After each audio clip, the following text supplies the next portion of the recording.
నాగుల చవితి పండుగ వస్తుంది కదా. నువ్వులు ఇలా బాగా ఇసుక లేకుండా చేసుకొని కాస్త దూరగా ఇలా వేయించుకొని ఇందులోకి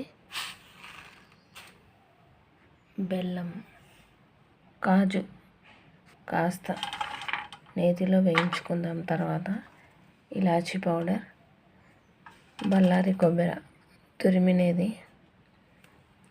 ఈ ఐటమ్స్ మన నువ్వుల లడ్డూల కోసం నువ్వులను మిక్సీలో వేయించుకొని వీటన్నింటిని కలిపేసి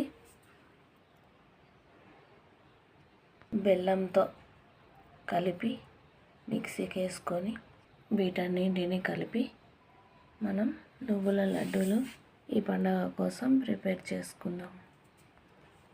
మీకు కావాలంటే ఇంకొంచెం కాస్త నెయ్యి కూడా వేసి ఈ కాజు దాంట్లోనే కాస్త వేసి వేయించుకొని లడ్డూలు చుట్టుకునేటప్పుడు లడ్డు మీద ఒక కాజు పెట్టి చుట్టేసుకోండి.